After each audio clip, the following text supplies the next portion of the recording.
I'll never forget the day Clare Whitmore, our HOA president, showed up on my porch holding an oversized yellow folder and wearing a smile that didn't quite reach her eyes. I had just poured myself a mug of coffee and was planning to spend the morning reading in my sunroom when the doorbell rang.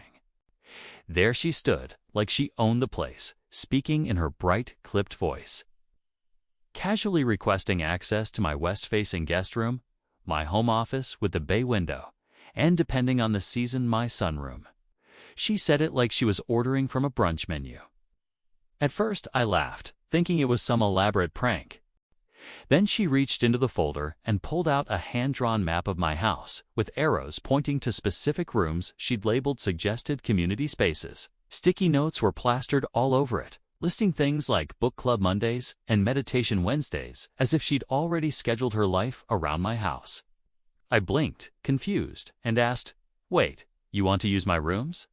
She nodded enthusiastically, acting like I'd finally caught on to her grand vision. If you're enjoying this, don't forget to like and subscribe, okay? It really helps. My name is Ethan Lawson. I'm 45, a software architect who's been working remotely for years. I moved into Maplewood Springs 3 years ago for its peace, quiet, and privacy.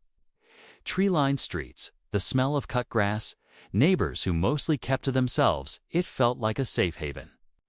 I never expected to be dragged into a bizarre turf war with an HOA president who believed property lines were suggestions. Claire, a 35-year-old HOA lifer, had ruled the neighborhood for 7 years like a queen guarding her throne, spouting vague nonsense about preserving the spirit of Maplewood Springs.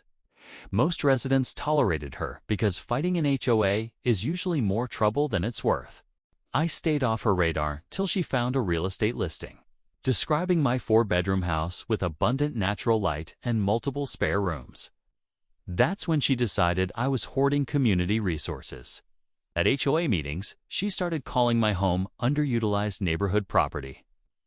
That ridiculous visit to my porch ended with her handing me a 3-page document titled Request for Spatial Reallocation, filled with terms like seasonal community demand and rotational resource sharing, and bizarre citations from obscure bylaws.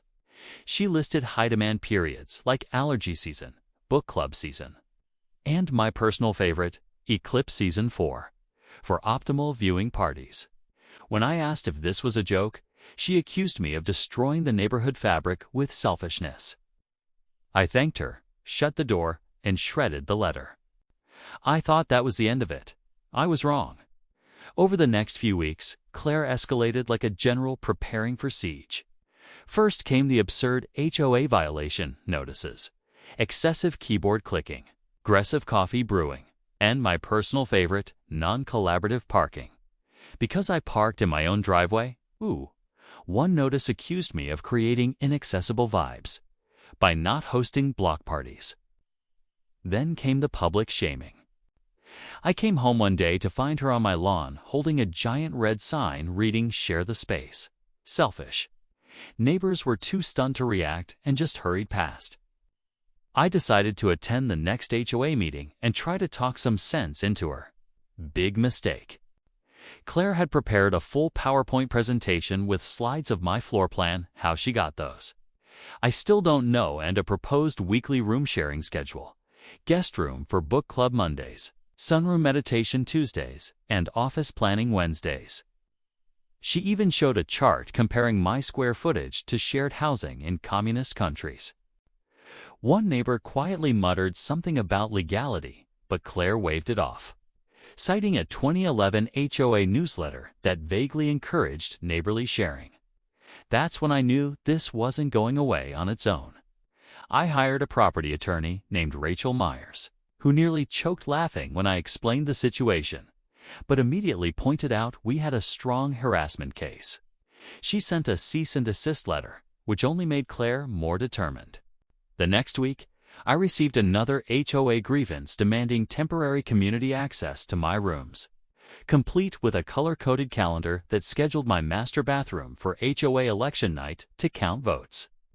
Then Claire started showing up uninvited, ringing my bell and asking to inspect the rooms for community readiness.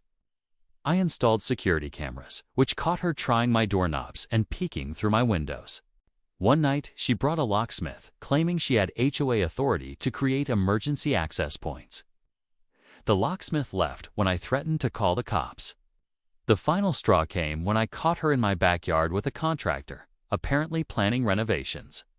That's when we filed a lawsuit for harassment, attempted unlawful seizure, and emotional distress.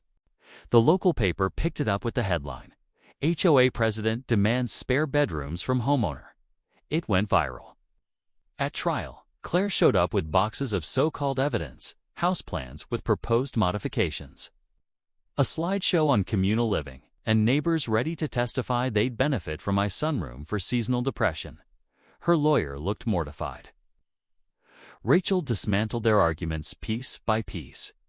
She presented the camera footage, the absurd violation notices, the email where Claire calculated how many yoga mats could fit in my living room. The judge, clearly incredulous, finally asked Claire if she understood private property. She replied, "Property is just a social construct that shouldn't override community needs." The whole courtroom exhaled. The ruling was swift.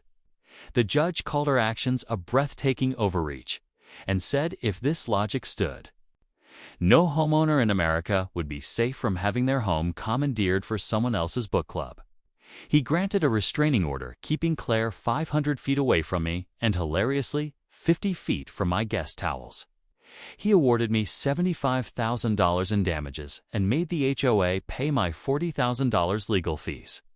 Claire was removed as HOA president and banned from serving on any board in the state for 10 years. She went pale when she heard it, gasped when the damages were read, and cracked when she realized she'd lost her title. As I walked out of court, exhausted but relieved, neighbors cheered.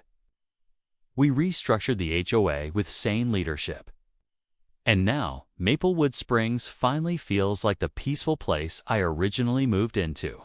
Looking back, I shake my head. I just wanted quiet mornings with my coffee, not a legal battle over my guest room. But I learned something.